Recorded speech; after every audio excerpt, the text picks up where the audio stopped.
It's new. It's amazing. It's Prell, P-R-E-L-L, Procter & Gamble's new Radiant Cream Shampoo in the handy tube.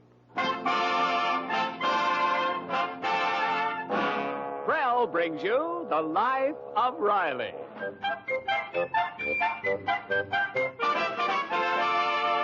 Prell, the shampoo that removes unsightly dandruff in as little as 3 minutes and leaves hair radiantly clean, radiantly lovely, presents The Life of Riley with William Bendix as Riley.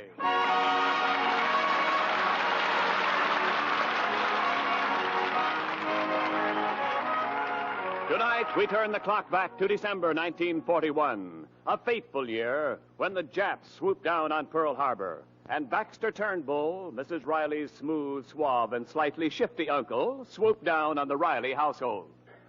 Uncle Baxter. Hail, nephew. Oh, don't move. Pray let these old eyes of mine feast upon you. Uh-huh. You came to eat off me again. Nay, I come but for a brief and fleeting moment. The Japanese have sullied my country's flag. I go to join my regiment. A jeep will call for me within the hour. Oh. Well, Uncle Baxter, until the jeep comes, this is your home. 1943. For 2 years, the war has raged. Uncle Baxter, when is that jeep coming to pick you up? Patience, me boy. Ike is saving me for the big push. Now, don't disturb me, Riley. I'm trying to decide where to open the second front. The Balkans, Italy, France. Egad, I must decide upon my jumping-off place. Please, Baxter, please, make it from this house. 1945, V-Day, and at long last, after 4 anguished years, the war is over. Riley, great news. My jeep has arrived. I go to join my regiment.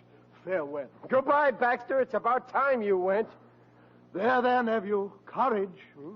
I am but a simple soldier. Ours not to reason why. Ours but to do or die. But the war is over, Baxter. Yes, but the occupation, you know. Oh, yeah. Well, you'll be great at that. You've had wonderful training occupying this house for 4 years. I leave your bed and board, dear nephew, but I echo the battle cry of General Douglas MacArthur. What's that? I shall return.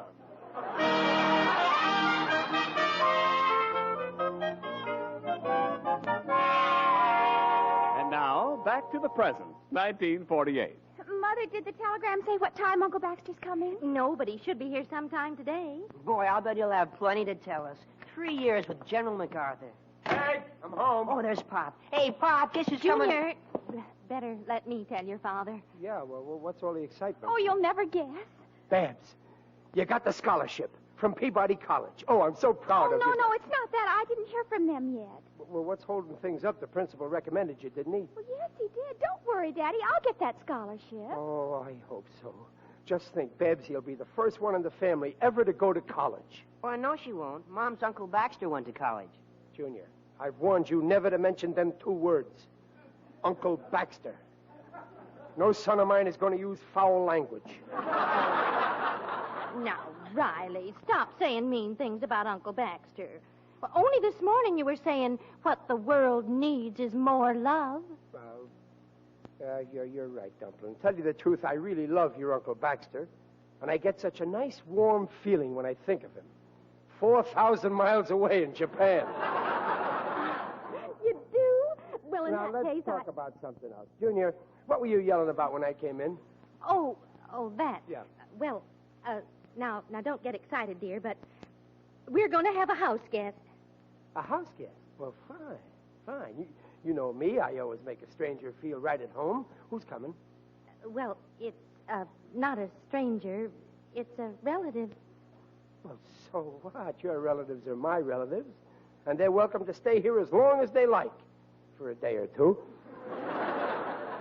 Who's coming? Well, it might be for a little longer. Well, that's okay with me. Let them stay as long as they want. And if that Uncle Baxter of yours ever shows up from Japan, there won't be any room, so we'll have a good excuse to keep him out. Well, sure, it's a perfect setup. What's the matter? Why is everybody's... Baxter's back. Baxter's back. Lock the door. Now, Riley, please. Don't be like that. Now, after all, Uncle Baxter's been away for 3 years, and he is my only uncle, and He's a leech. How can you talk like that, Daddy? Remember that time when you were so sick? You had to have a transfusion, and Uncle Baxter gave you a pint of his blood? Don't remind me. Ever since I got his blood in my veins, I don't have to swat mosquitoes anymore. They just bite me and drop dead. Peg, I won't stand for it. I won't have him coming here. Hey, maybe that... Yeah, it's Uncle Baxter. Listen to him, running up our electric bill. Home is the warrior, home from the war. Oh, Uncle Baxter. Peg, my dear niece, Barbara, my lovely child, Junior, and Riley, my beloved nephew. Now, listen, Baxter, let's get one thing straight. Riley! What the world needs is love. Oh, all right. Welcome back, Uncle Baxter. Thank you, Riley. Thank you for those heartwarming words. I've kept faith with you. Like MacArthur, I said, I shall return. Yeah, but why did you have to return ahead of MacArthur?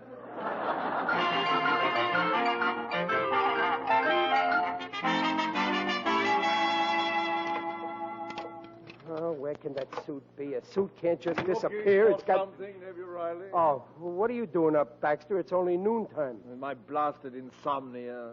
I'm looking for my new suit. Have you seen it anywhere? Or was it a midnight blue worsted, single-breasted? Yeah, that's right. Just like the one you're wearing. Yeah. I wonder where it could have... Baxter, get out of my suit. You... Be serene, Riley. Count your blessings. Oh. Surely you don't begrudge your poor old veteran one of your cast-off suits. Cast off. It's brand new. I ain't even cast it on yet.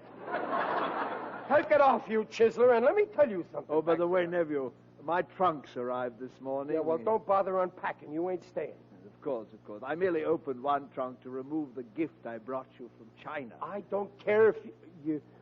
Oh, gift? Yes. Here, lad, with my blessings. A rare old Chinese coin dating back to the Ming Dynasty. Oh, thanks, Uncle Baxter. Truly a priceless treasure. Only two are in existence. General MacArthur has the other. No kidding. Yes, I got this one from an old friend. I didn't want to take it, of course, but Chang insisted. Chang? Chiang Kai-shek? Yes, my bosom crony. Many an hour Chang and I have sat playing Chinese checkers. Oh, gee. Well, thanks, Uncle Baxter. Why, not at all, dear boy, not at all. Dear me, it's nigh under 1 o'clock. I must break my fast. I haven't eaten since lunch. Well, sure. Go ahead, Uncle Baxter. I hid the turkey in the broom closet. See you anon, dear boy.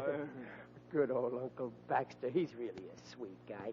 I bet this coin is worth at least... Riley, were you scrapping with Uncle Baxter again? Well, I could hear you... No, Dumplin'. I was just thanking him. Gee, he's a sweet guy. Look what he gave me. This rare old Chinese coin here. Oh, really? Oh, let me see. Yeah. Say, Pop, where did you put the morning paper? What? Oh, you've got one of those coins, too. Yeah, MacArthur has the other one. There's only 2 in the whole world. What? Somebody's kidding you, Pop. That's the Charlie Chan secret message coin.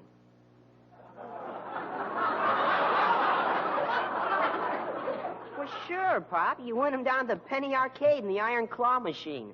Well, look, I got 12 of them. Well, better sit down, dear. The blood's rushing to your face. That's Baxter's blood. Just like this coin, counterfeit. Oh, now, dear. I should have known better than to...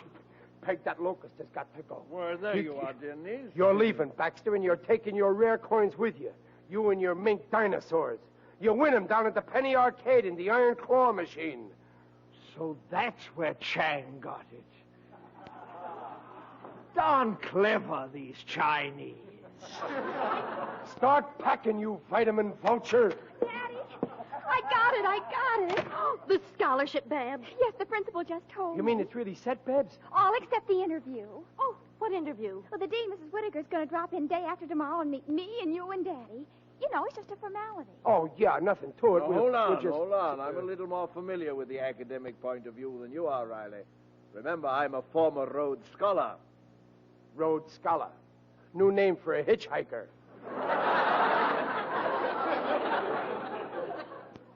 Now, the Dean of Peabody Academy isn't coming here to pass the time of day. She desires to appraise Barbara's cultural environment. The Dean will naturally be concerned with the question of family background and breeding.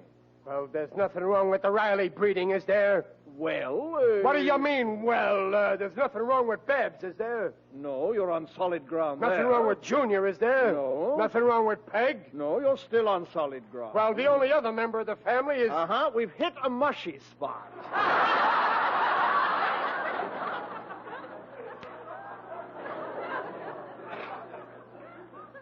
Just what do you mean by that? Why, what's wrong with Riley? He's a good citizen, a hard worker. He supports his family. Oh, yes, Peg, of course, he's salt of the earth and all that, but, well, it's a matter of background. And when this Miss Whittaker comes here... Bring on, Mrs. Whittaker. I'll match my background against hers any day. And who are you to talk about Now, background? dear, that's enough. You're a phony, Baxter, 100% phony. It's written all over your face. F-O-N-E-Y, phony. Now, Riley, you stop. And you're a chiseler and a four-flusher and a faker. Riley, the last man who called me that lies in an unmarked grave in the Sahara. Oh, yeah? However, the war has softened me. But this insult has left its mark. I am leaving. I'll help you pack. Let me finish. I am leaving. As soon as I've seen Barbara safely through 4 years of college. What a revolting development this is.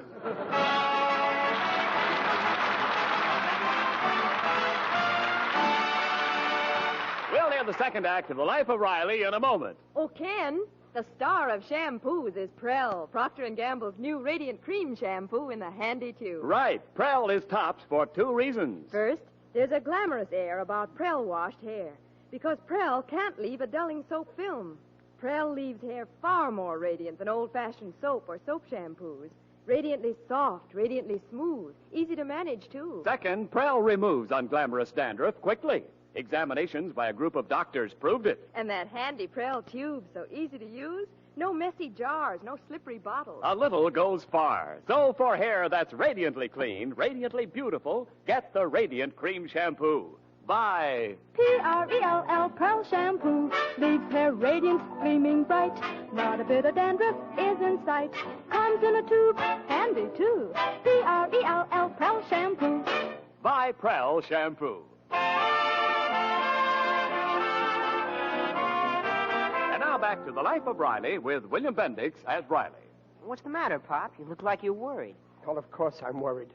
That college dean is coming here tonight. When she sees the kind of a dope Babs has for a father, they won't give her no scholarship. Your Uncle Baxter was right, Junior. Oh, now don't listen to Uncle Baxter. Well, you're not a dope. I think you're smart. Well, you're sweet, son. But you just think I'm smart because you're a dope like your father. I bet I make a fool of myself with that dean. Well, no, you won't. Don't contradict me. I will. That's because I ain't got no culture. Like at that music Callie that Babs' music class gave. She introduced me to some long-haired guy, and she said, "Meet Igor Grabowski, the conductor." And I said, "What streetcar you working on, Mac?"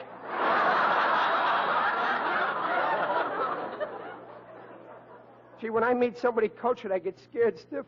Oh, Riley. Riley, my poor chap. Baxter, how long you been in here? Long enough to hear your touching confessional. My boy, I want to help you. You do? You really help me? Yes. I want Babs to be proud of me. Well, the problem is a difficult one. You know the old adage, you can't make a silk purse out of a sow's ear. Try hard.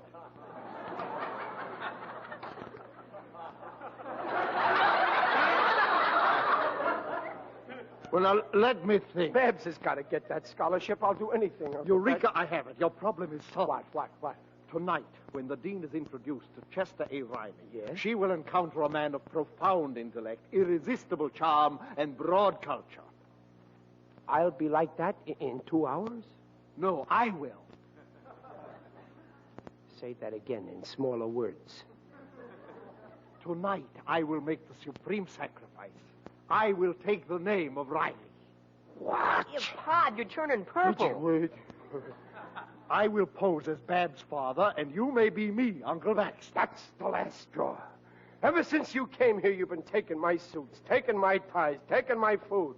Now you want to take my name. It's merely for tonight. My plan is... I got other plans for you tonight. There's a Greyhound bus leaving for New York at 8. You're going to be on that hound. Start packing.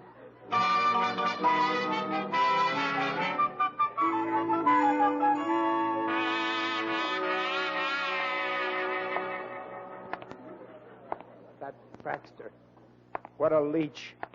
Expects me to carry him the rest of his life. I ain't going to carry a guy who's able to work. That's exactly the way I feel, believe me. Who's that? It is I, Digby Odell, the friendly undertaker. Oh, I didn't see you, Digger. The street is pitch black tonight. Yes, lovely evening, isn't it? Greetings, Riley. You're looking fine. For you. Well, I don't feel fine, Digger. My wife's Uncle Baxter is back. Oh, no, that good-for-nothing loafer? Eye on him. Oh, yeah, that's right. You know Baxter. He once worked for you, didn't he? Work? He just laid around all day. I couldn't tell whether he was an employee or a customer.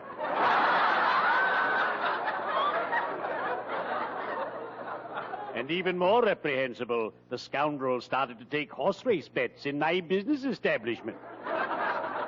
No kidding. He was a bookie? He almost ruined me professionally. You remember the late Mr. McGillicuddy? Oh, yeah, one of your customers. One day a relative phoned and said, I'd like some information about Mr. McGillicuddy. And your Uncle Baxter replied, he looks good to me, put $2 on his nose. Oh, I was mortified. Well, I got worse trouble than Baxter. You see, my girl Babs got a scholarship. Ah, what joy to have brilliant offspring. Now, my eldest boy, Mossbank, is a dullard. He's been going to the Mortician's Academy for 3 years, and he still doesn't know his head from a hole in the ground. Oh, well, I'm glad about the scholarship, but I'm afraid she won't get it. The dean is going to interview me, and, well, I don't think I'll make a good impression. I'm not very clever at talking. Nonsense, Riley. You can talk magnificently. I'll put you alongside of any one of my customers. And you'll have a lot more to say than he will. Well, what I mean is I ain't got no culture like you got, Digger. Riley, I'll make a confession. For years, I was a deadhead. But then I bought this little book, and now I'm the life of the party. Book? Let's see. How to Impress People. Bright sayings for all occasions. There are chapters on arts, music, literature. I'll lend it to you. Oh, thanks, Digger. I could memorize this, and oh, boy, when I meet that dean, I'll be a sensation. Oh, Digger, how can I ever pay you back? You don't have to pay me back. Boy, I'll knock that dean dead. Riley, I repeat, you don't have to pay me back. Well, cheerio. I'd better be shoveling off.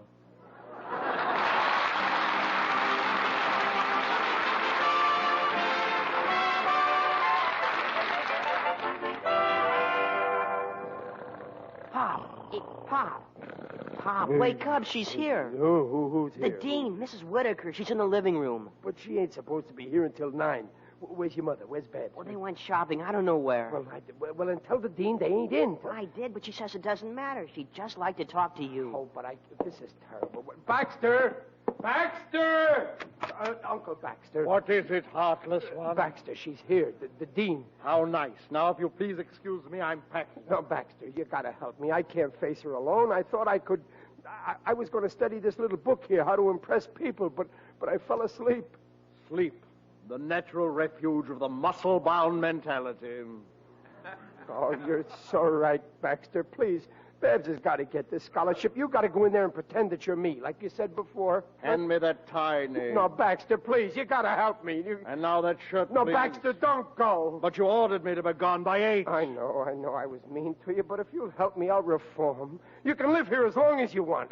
Now, let me see. Have I got everything? Mustache wax, gloves, opera cape.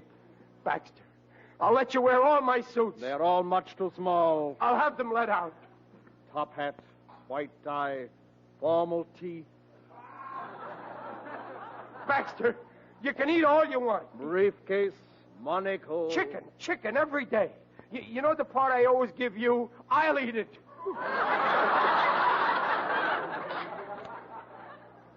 And dental floss. Yes, I am ready. Look, Baxter, look. I'm on my knees to you. Help me. Goodbye, Riley. Baxter, don't go. I'll give you an allowance. $2 a week. I'll wire you where to forward my trunk. $5. Well, goodbye, Riley. $10. Hello, Riley. Welcome home, Uncle Baxter. Oh, bless you, bless you. Now get up off your knees. I'm going to wear that suit. I don't want the crease through it. Oh, yeah. Now, come along. We've kept the dean waiting long enough. Yeah. Now, remember, I'm Chester Riley, and you're my Uncle Baxter. Yeah, okay, I'll remember. You're me, and I'm you. And don't talk. Well, I can't just stand there. I got to say something. Just how do you do, and that's all. All right. Well, here goes. Oh, my dear Dean Whittaker, I'm Chester Riley. How do you do, Mr. Riley? And this is my uncle, Mr. Baxter Turnbull. How do you do? How do you do? And I must apologize for receiving you in this hovel. My Beverly Hills home is being redecorated. This is my Uncle Baxter's place. Oh, this is your home, Mr. Turnbull. How do you do? Tell me, Mr. Riley. Mr. Riley, have you lived in Los Angeles long? Well, I divide my time between here and my townhouse in New York. I usually winter here in California, those beastly eastern winters. Yes, they can be most uncomfortable. Don't you think so, Mr. Turnbull? Well, in my opinion... Uncle Baxter. How do you do? Well, you're very fortunate, Mr. Riley, having 2 homes. Beg pardon, 3. 3? Didn't I mention my old castle in Venice, Italy? Oh, I wish you could see my moat. Indeed? Yes, but I rarely stay put in any one place. Whenever the mood strikes me, I board my yacht and just loaf my way across the Mediterranean, or I loaf my way up the Nile. Yeah, he's a great loafer. Uncle Baxter. How do you do?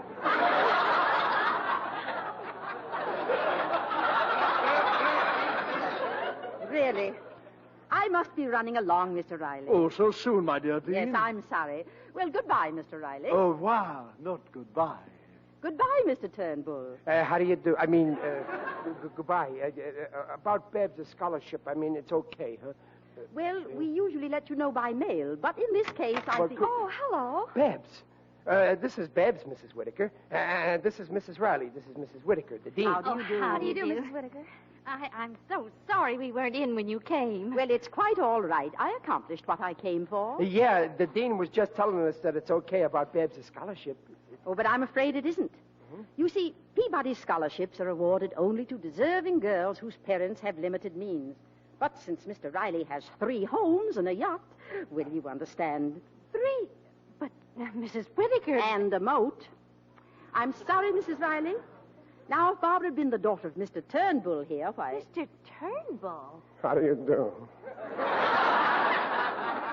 Well, I really must run. It's been grand. Good night.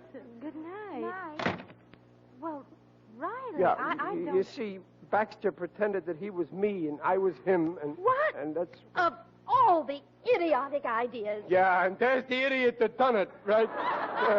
Me? What on earth are you talking about? You begged me to do it. Well, I was about to leave. You pleaded on your knees that I stay. Never mind what I said. This time you're really going. Out! Riley, please. Out you go, Baxter.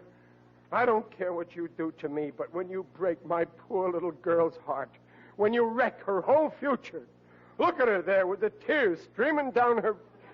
Babs, wipe that smile off your face. But, Daddy, I don't don't want that scholarship. Now, look, she's hysterical from grief. I found out that school's a colossal drift. No sororities, no dances. But, Babs, and there isn't a boy within 20 miles. If I'd gotten that scholarship, you'd have made me go there. But now that I have to pay for college, I might as well go to UCLA and live.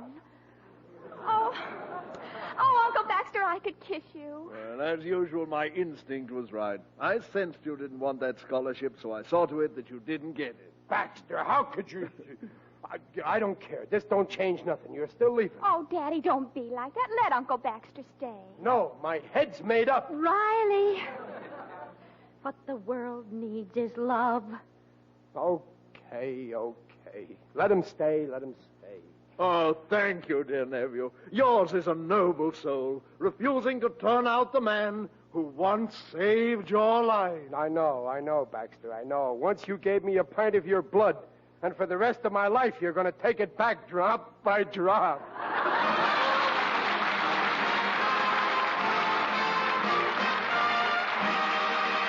The Rileys will be back in just a moment. Congratulations pour in for Prell, Procter & Gamble's Radiant Cream Shampoo in a handy tube. Mrs. Frances Moran of Hasbrook Heights, New Jersey, has this to say about Prell. You're right. Prell is really the Radiant Cream Shampoo. My hair has never been so radiant, so soft and smooth. Add my name to the list of steady Prell users. Yes, one trial and you'll agree. Prell's a wonder for two reasons. First, Prell removes unsightly dandruff quickly. Second, Prell leaves hair shining with radiance. You'll sing about P-R-E-L-L, Prell shampoo. Leaves hair radiant, gleaming bright. Not a bit of dandruff is in sight. Comes in a tube, handy too. P-R-E-L-L, Prell shampoo.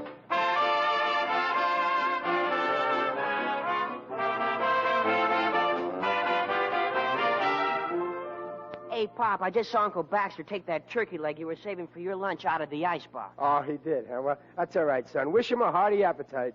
Why, that's the way to talk, dear. Oh, sure. Let him eat all he wants. Oh, you're sweet. Ah! My tongue! Oh, Uncle Baxter, what happened? Peg, you're looking at a second Thomas Edison. I just invented a turkey leg with a built-in mouse trap.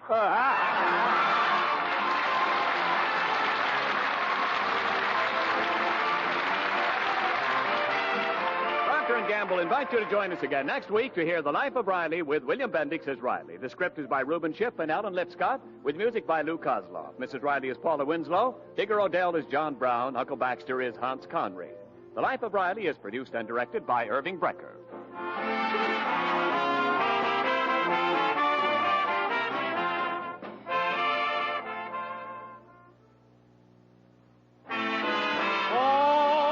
She was the Duchess' daughter, her finery looked just so. She washed them all as you water with wonderful ivory snow.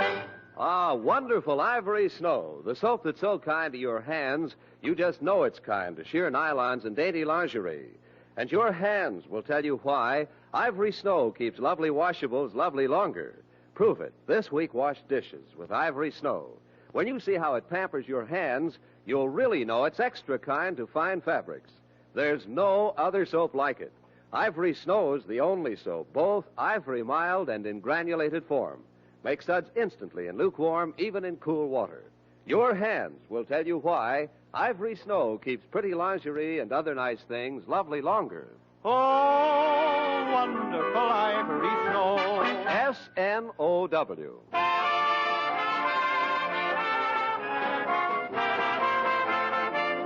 This is Ken Niles reminding you that for radiantly clean, lovely hair, get the shampoo in the tube. P-R-E-L-L, Prell Shampoo. Listen again next week when Prell brings you The Life of Riley. And now stay tuned for Truth or Consequences. Good night.